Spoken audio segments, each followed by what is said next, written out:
Hello, it's Lion here with HobbiesofaMan once again, and today we're going to be talking about the Mandalorian again. So this is going to be the season review, and I think I'm going to touch on things again that I've touched on before. So if you've watched my other two videos, you might find a lot of what I say to be, redundant because I've said it before. I understand that, it's fine. It's just kind of what's going to happen. So yeah, but I also want to touch on some things that are specifically about the finale and what it means going forward, and some things that happened in the finale, and some things I've seen people talk about. So yeah, first of all, how do I feel about the season in general? It's not as good as 1 and 2, but it's not necessarily as bad as everyone else makes out to be. Like, season 2 is the best, my favorite one, right? So season 2 is like a 9 out of 10. Season 1 is like an 8 out of 10. Book of Boba Fett is like a 4 out of 10. And this season would be like a 6 or a 7 out of 10. Like, it's up there. It's way better than Book of Boba Fett. But it just doesn't reach the highs that the other two seasons reached. And I think that is going to be more or less par for the course for the vast majority of people. I also think that even though people will not like it or will have felt that they didn't like it weekly, if they go back and rewatch the season and they binge it alongside the last 3 episodes of Book of Boba Fett, they'll find themselves a lot more happy and interested in what they're doing or like what's happening on the TV, because I think that honestly this season was more of a binge model season, and that's kind of necessary for enjoyment. And the fact that it wasn't possible for most people kind of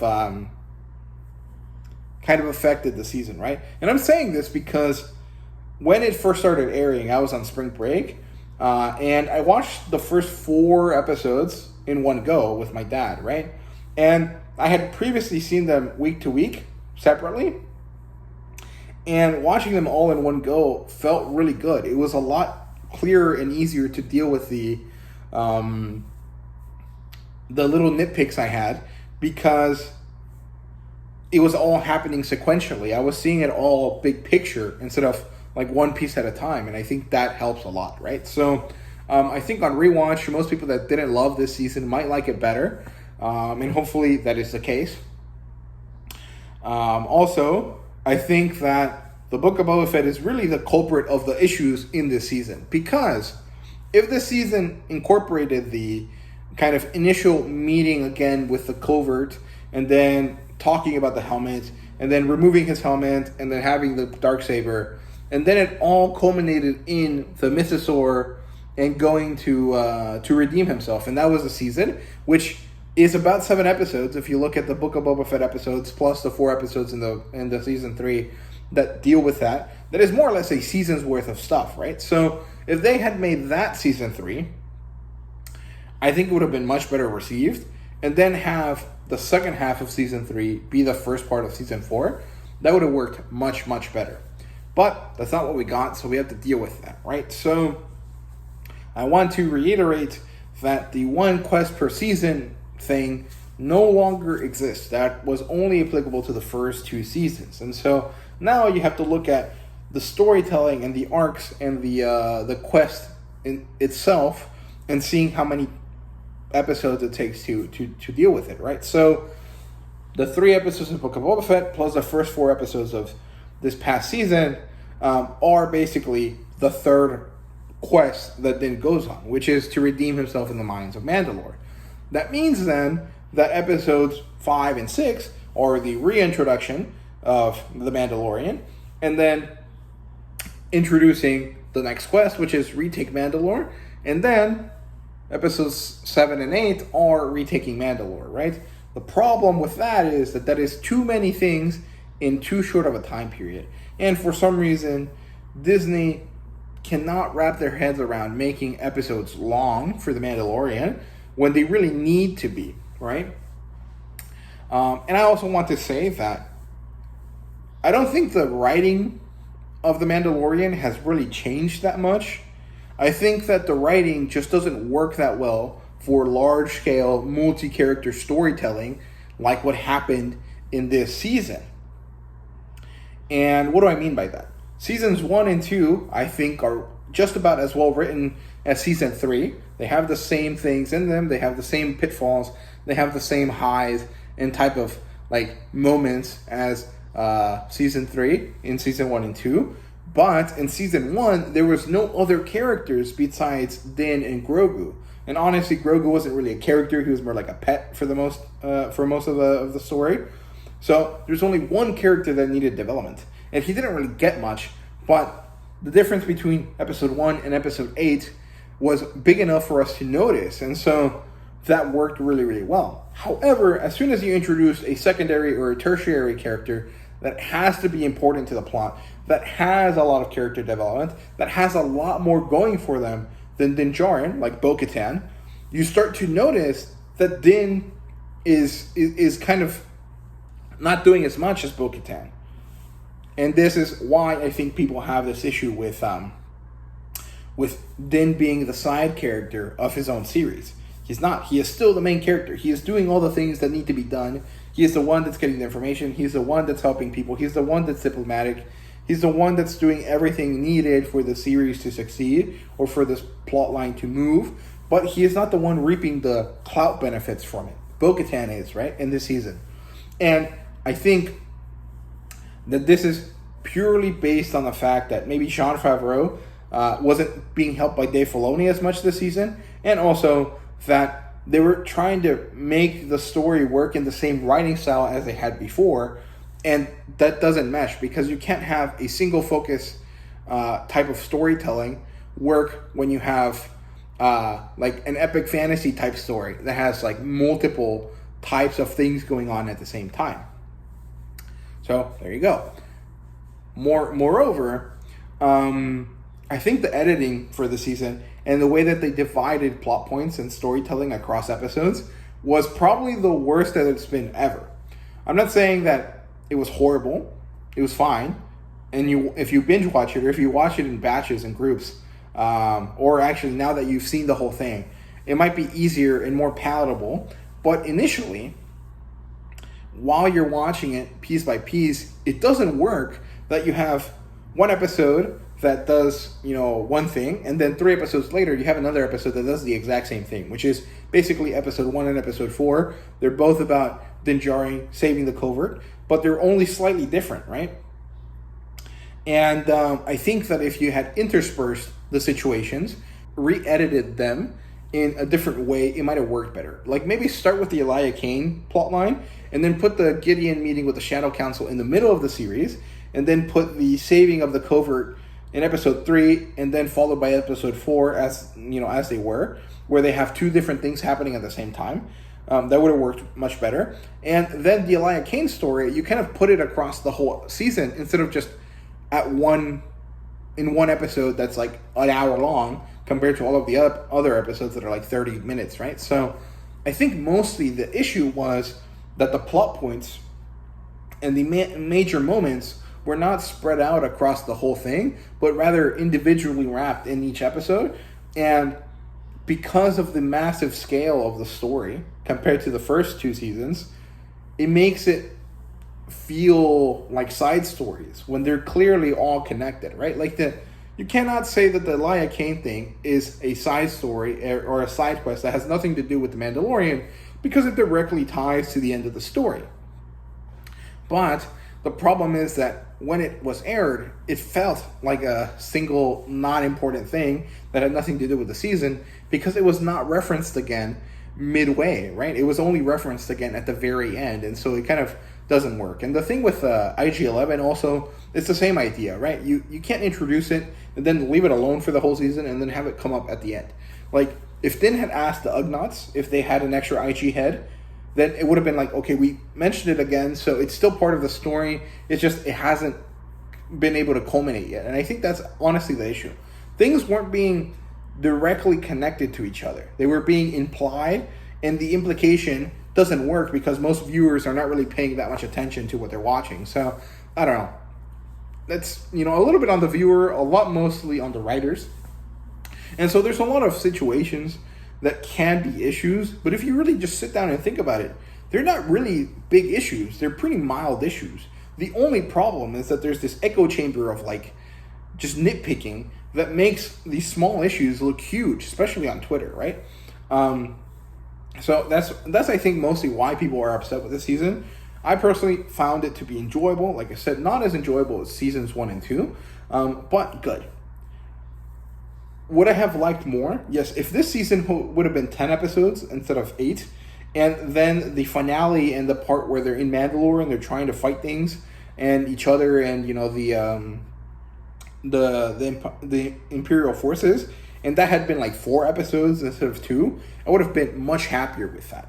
Also because, again, the storytelling style doesn't really fit what's happening here.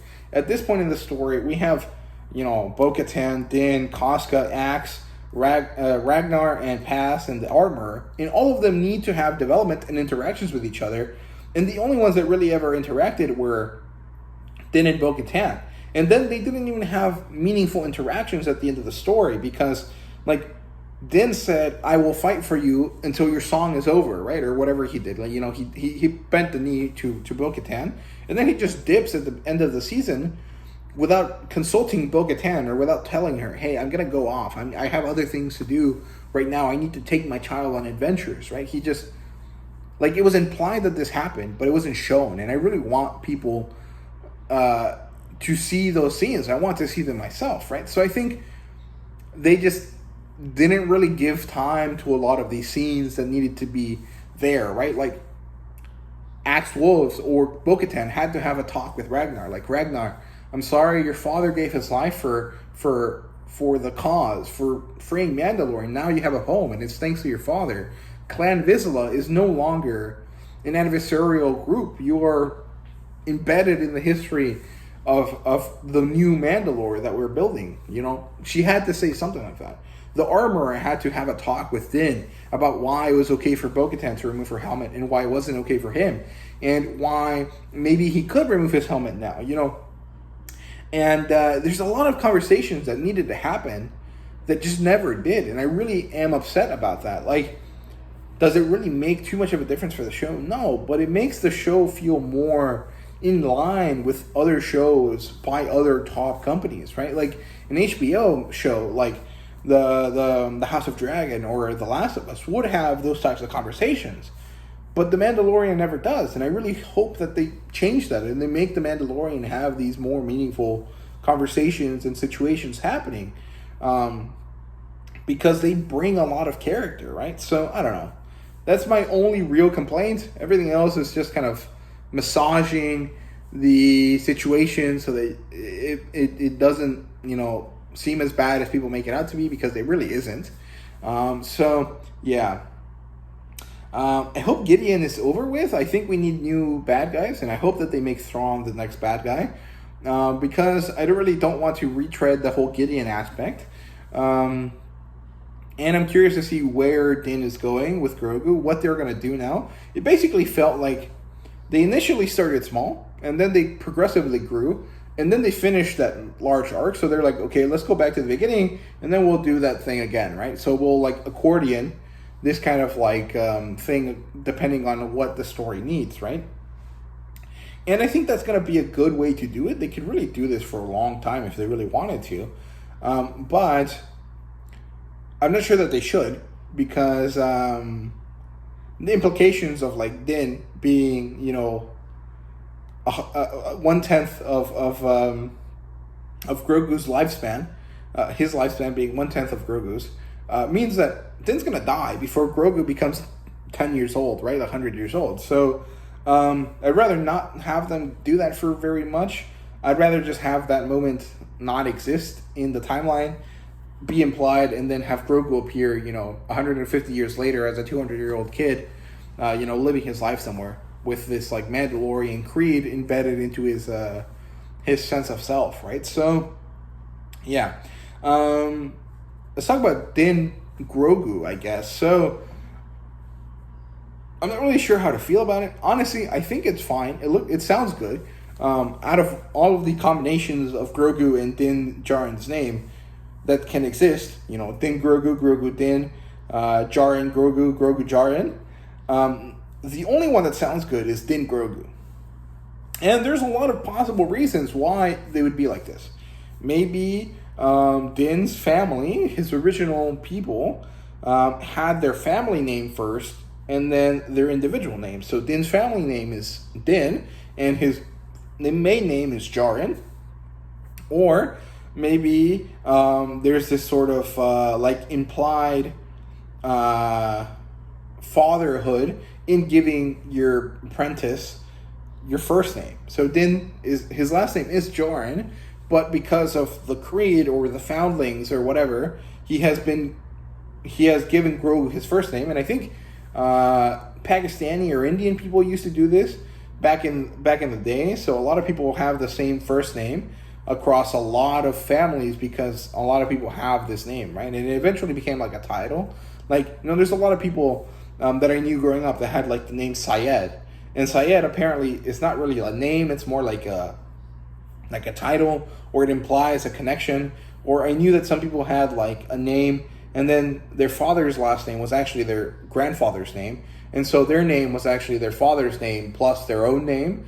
And so there's like a lot of different ways culturally for this to make sense. Or it could be the Japanese style, right? Which is the last name first, main name later. And I've seen a lot of people complain about this because like, oh, Boba Fett and Jango Fett, obviously Fett is their last name. Bo-Katan and Satine, Kryze is their last name. Paz Vizsla, and Tar Vizsla and all of these guys, Vizsla is their last name. And no, it's not their last name. It's their clan name, which functions as their last name. But Din's clan is the Mudhorn clan. So Din Djarin is not really his name. It's Din or Djarin Mudhorn, right? But obviously they're not going to name themselves Mudhorn. That's like stupid. So people that are being annoying about this or pedantic or they're nitpicking, nitpick correctly at least, because Fett, Vizsla, Kryze, all of these names are not last names, they're clan names. Din's clan name is Mudhorn. So if you're going to complain about Din and Grogu not having correct names, then complain about it not being Grogu Mudhorn and Din Djarin Mudhorn, right? So I don't know.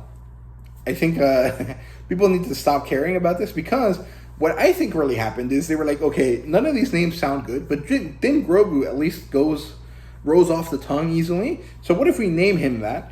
And then we'll figure out a way to make this work in some way. There's some cultural reason from the Mandalorians or from Din's perspective.